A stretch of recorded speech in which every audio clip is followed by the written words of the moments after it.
ಕೆಲವರು ಯಾವಾಗಲೂ ಅಳುಮುಂಜಿ ಮುಖ ಮಾಡಿಕೊಂಡು ಒಂದು ರೀತಿಯ ದುಃಖ ಅಥವಾ ಭಾರವನ್ನ ಹೊತ್ತಂತೆ ಕಾಣ್ತಾರೆ.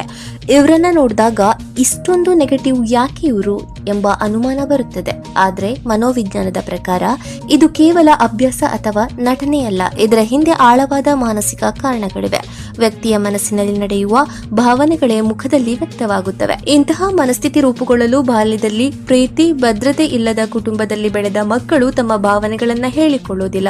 ಆಗಾಗ ಬೈಗುಳ, ಟೀಕೆ, ನಿರ್ಲಕ್ಷ್ಯ ಎದುರಾದಾಗ ಅವರ ನೋವನ್ನು ಒಳಗೆ ಬಚ್ಚಿಡಲು ಕಲಿಯುತ್ತಾರೆ. ಈ ನೋವು ಶಾಶ್ವತ ದುಃಖವಾಗಿ ಅಳುಮುಂಜಿಯಂತೆ ಕಾಣಿಸುತ್ತೆ. ಇಂಥವರು ಸಾಮಾನ್ಯವಾಗಿ ಭವಿಷ್ಯದ ಬಗ್ಗೆ ಭಯ ಹೊಂದಿರುತ್ತಾರೆ. ಕೆಟ್ಟದ್ದೇ ಆಗುತ್ತದೆಂದು ಯೋಚಿಸುತ್ತಾರೆ. ಸಣ್ಣ ಸಮಸ್ಯೆಯು ದೊಡ್ಡ ಭಾರವೆನಿಸುತ್ತದೆ. ಈ ಮನಸ್ಥಿತಿಯಿಂದ ಹೊರಬರಲು ಮೊದಲು ತಮ್ಮ ಭಾವನೆಗಳನ್ನು ಒಪ್ಪಿಕೊಳ್ಳುವುದು ಮುಖ್ಯ.